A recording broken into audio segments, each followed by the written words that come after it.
एक बार फिर अरब के एक छोटे से मुल्क अल्जीरिया ने वो कर दिखाया जिसकी तवक्को सऊदी, तुर्किया या कतर से की जा रही थी। अल्जीरिया ने यूनाइटेड नेशन सिक्योरिटी काउंसिल में एक बार फिर इजराइल पर बड़ा इल्जाम लगाते हुए घसीटने की कोशिश की और गुज़िश्ता रोज मासूम फिलिस्तीनी जब खाना लेने का इंतजार कर रहे थे, उन पर इजरायली फौज की तरफ से गोलीबारी किए जाने पर सख्त कार्रवाई की मांग की, लेकिन अमेरिका ने एक बार फिर उसे बचा लिया। गुज़िश्ता रोज इजराइल ने हैवानियत की सारी हदें पार कर दी जब इमदादी ट्रक के गजा पहुंचने पर मासूम फिलिस्तीनियों पर गोलियां चलवा दी। जो भूखे फिलिस्तीनी इमदाद के ट्रक नजर आते ही उसकी तरफ दौड़े, उसी वक्त इजरायली फौजियों ने उन पर ये बर्बरियत की जिसमें तकरीबन 112 फिलिस्तीनियों की जान चली गई और तकरीबन 700 से ज्यादा बुरी तरह जख्मी हुए हैं। आप सिर्फ इन तस्वीर को देखिए कि बेकसूर फिलिस्तीनी अपने और अपने छोटे छोटे बच्चों के लिए खाने और इमदाद आने पर किस तरह दौड़ रहे हैं ताकि एक वक्त का खाना नसीब हो जाए, और उन पर जब गोलियां चली तो किस तरह भाग रहे हैं। आपकी रूह इस पर भी नहीं कांपी तो शायद आपके अंदर का इंसान भी मर चुका है, क्योंकि पूरे अरब ममालिक की तरह हम भी सिर्फ अफसोस के अलावा कुछ और नहीं कर सकते। इस हादसे की ड्रोन फुटेज खुद इजराइल ने रिलीज की है, देखकर ही आंखें नम हो रही हैं। पूरा अरब देश अब भी ये हैवानियत देखने के बाद खामोश है, सिवाय छोटे से मुल्क अल्जीरिया के, जिसने एक बार फिर हिम्मत करके इजराइल के इस कत्लेआम पर यूनाइटेड नेशन सिक्योरिटी काउंसिल में बयान देते हुए इजराइल पर सख्त कार्रवाई का मुतालबा किया। अरब के 13 मुल्क ने अल्जीरिया की हिमायत में वोट तो किया, लेकिन बोलने की हिम्मत किसी ने नहीं की। यहाँ अमेरिका ने एक बार फिर इजराइल के खिलाफ पूरे सबूत नहीं है कहकर इजराइल को बचा लिया और तमाम अरब देश खामोश रहे। किसी ने मासूम फिलिस्तीनियों के कत्लेआम पर इजराइल के खिलाफ सख्त कार्रवाई का मुतालबा न करके बस अपने रद्द अमल का इजहार किया। आपको बता दें, अमेरिकी एहतजाज के बीच अरब ममालिक यूनाइटेड नेशन सिक्योरिटी काउंसिल के उस बयान के लिए फौरी हिमायत पाने में गुरुवार रात नाकामयाब रहे, जिसमें शुमाली गजा में इजरायली फोर्सेस की तरफ से एक इमदादी काफिले पर हमला करने के 2200 से ज्यादा फिलिस्तीनियों की मौतों के लिए इजरायली फौजियों को मुजरिम ठहराया गया था। यूएन में फिलिस्तीन के सफीर रियाद मंसूर ने फिलिस्तीनियों की मौतों पर एक इमरजेंसी बंद की बैठक के बाद सहाफियों से कहा कि काउंसिल के 15 मेंबरों में से 14 ने तंजीम में अरब नुमाइंदा अल्जीरिया की तरफ से दिए गए बयान का सपोर्ट किया।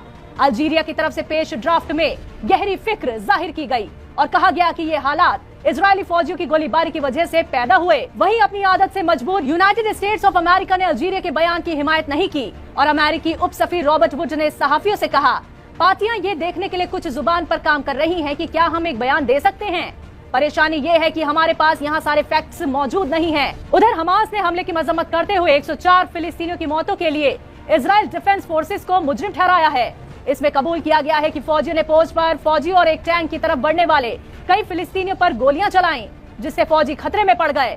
इसने तर्क दिया कि ज्यादातर लोग भगदड़ में मारे गए थे और दावा किया गया कि 10 से भी कम लोग इजरायली गोलीबारी की जद में आए। मंसूर ने आगे कहा कि उन्होंने दिन की शुरुआत में यूएन में अमेरिकी सफीर लिंडा थॉमस ग्रीनफील्ड से मुलाकात की। उन्होंने कहा, मैंने उनसे दरख्वास्त की कि सिक्योरिटी काउंसिल को इस कत्लेआम की मजम्मत करने और इस नस्ल कुशी के लिए जिम्मेदार लोगों के खिलाफ कार्रवाई करने का एक मसौदा तैयार करना होगा।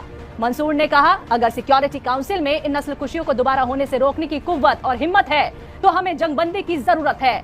ईरानी वजारत खारजा के तर्जुमान नासिर कनानी ने जुमेरात को गजा शहर के वेस्ट में एक साहिली सड़क पर इमदाद का इंतजार कर रहे फिलिस्तीनियों की भीड़ पर इजरायली फौजियों की तरफ से किए गए घातक हमले की मजम्मत की।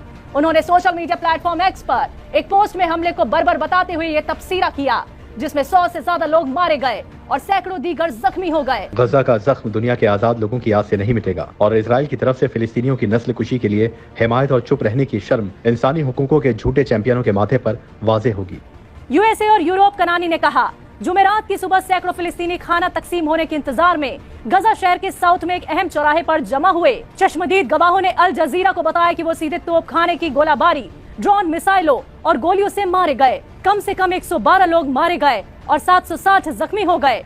एक इजरायली फौज अफसरान ने बाद में कहा कि फौजियों ने भीड़ पर गोलियां चला दी जब कुछ फिलिस्तीनियों ने इस तरह से इजरायली फौज की तरफ बढ़ना शुरू कर दिया जिससे वो खतरे में पड़ गए। हमास ने हमले की मजम्मत करते हुए इसे एक ऐसा जंगी जुर्म बताया जो अब से पहले कभी पेश नहीं आया। पीए ऑफिस ने इस हादसे को बदसूरत नस्ल कुशी बताया। यूएन चीफ का कहना है कि गजा में नस्ल कुशी की आजाद तहकीकात की जरूरत है। फ्रांस, स्पेन, पुर्तगाल, कतर, सऊदी अरब, जॉर्डन और मिस्र हमले के लिए इजराइल की बढ़ती आलमी मजम्मत में शामिल हो गए। राष्ट्रपति बाइडेन ने इजराइल और हमास के बीच जंगबंदी पर सहमति के इम्कान के बारे में उम्मीद जाहिर की है। वजीर दाखिला अमित शाह ने सीएए को लेकर हाल ही में बयान दिया है कि लोकसभा इंतखाबात से पहले सीएए लागू हो जाएगा। ताहम जैसे ही ये खबरें सामने आई वैसे ही असम में सीएए के खिलाफ ऑल असम स्टूडेंट्स यूनियन समेत 30 से ज्यादा तंजीमों ने एहतजाज करने का ऐलान कर दिया है। ऑल असम स्टूडेंट्स यूनियन के सदर उत्पल शर्मा ने कहा कि वजीर आजम नरेंद्र मोदी के असम दौरे के दौरान 9 मार्च को सभी जिलों में 12 घंटे की भूख हड़ताल समेत तहरीक चलाई जाएगी। उत्पल शर्मा ने कहा कि सीएए के खिलाफ सुप्रीम कोर्ट में कई मामले चल रहे हैं। ऐसे में कानून बनाने और सीएए लागू करने का ऐलान लोगों के साथ बड़ी नाइंसाफी है। उन्होंने कहा कि असम के अवाम ने कभी सीएए को कबूल नहीं किया और वे इसे लागू करने के हर कदम की मुखालफत करेंगे। हम कानूनी लड़ाई के साथ मरकज के फैसले के खिलाफ जमहूरी और अमन के साथ तहरीक जारी रखेंगे। सीएए के खिलाफ तहरीक की शुरुआत 4 मार्च को होगी, जिसके तहत हर जिला हेडक्वार्टर में मोटरसाइकिल रैली निकाली जाएगी।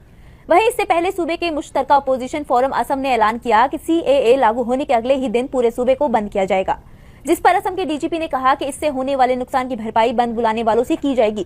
डीजीपी ज्ञानेंद्र प्रताप सिंह ने सोशल मीडिया एक्स पर गुवाहाटी हाई कोर्ट के फैसले के 2 पेज की फोटो शेयर की है। शाहीदगंज इंतजामिया कमेटी के वकील ने जुमेरात को इलाहाबाद हाई कोर्ट में दलील दी कि मथुरा में कृष्ण जन्मभूमि मंदिर से सटे मस्जिद को हटाने की मांग करने वाला मुकदमा कानून के जरिए ममनुआ है। परिसीमा कानून कानूनी उपाय ढूंढने के लिए एक वक्त तय करता है। मुस्लिम पार्टी की तरफ से पेश तस्लीमा अजीज अहमदी ने अदालत को बताया कि मामले में दोनों पार्टियों ने 12 अक्टूबर 1968 को समझौता किया था, जिसकी तस्दीक 1974 में तय किए गए एक शहरी मुकदमे में की गई थी। उन्होंने अदालत को बताया कि किसी समझौते को चुनौती देने की मियाद 3 साल है, लेकिन मुकदमा 2020 में दायर किया गया था और इस तरह मौजूदा मुकदमा हुदूद कानून के जरिए ममनुआ है। हाईकोर्ट को यह भी बताया गया कि शाही ईदगाह की तामीर को हटाने के बाद कब्जे के साथ साथ मंदिर की बहाली के लिए मुकदमा दायर किया गया है। अहमदी ने कहा, मुकदमे में दरख्वास्त से पता चलता है कि मस्जिद की तामीर वहाँ है और इंतजामिया कमेटी के पास है। उन्होंने कहा, इस तरह वक्फ जायदाद पर सवाल एतराज उठाया गया है और इस तरह वक्फ एक्ट लागू होगा और ऐसे में वक्फ ट्रिब्यूनल को मामले की सुनवाई का हक है, न कि सिविल कोर्ट को। दलील सुनने के बाद हाईकोर्ट ने शाही ईदगाह मस्जिद को हटाने की मांग करने वाले मुकदमे की इस्तेकाम के ताल्लुक में दरख्वास्त पर सुनवाई की अगली तारीख 13 मार्च तय की है। वाराणसी के ज्ञानवापी अहाते में एएसआई सर्वे का हुक्म देने वाले जज अजय कृष्णन विश्वेश को रिटायर होने के बाद लखनऊ की शकुंतला यूनिवर्सिटी में लोकपाल तैनात किया गया है। अब वो यहाँ के तलबा की शिकायतों को दूर करेंगे। रिटायरमेंट से पहले उन्होंने व्यास जी के तहखाने में हिंदू पार्टी को पूजा करने की इजाजत भी दी थी, जिसके बाद वो काफी सुर्खियों में रहे। लखनऊ के शकुंतला मिश्रा यूनिवर्सिटी सूबे की सरकार के जरिए चलाई जाती है। बता दें कि 31 जनवरी को वो रिटायर हुए थे, जिसके बाद उन्हें यूनिवर्सिटी में लोकपाल बनाया गया है। लोकपाल के ओहदे के लिए 10 साल के तजुर्बे वाले रिटायर्ड जज की काबिलियत चाहिए थी। जज अजय कृष्ण ने पिछले साल 21 जुलाई ज्ञानवापी अहाते के एएसआई सर्वे के हुक्म दिए थे कि क्या मौजूदा तामीर से पहले यहाँ हिंदू मंदिर था या नहीं।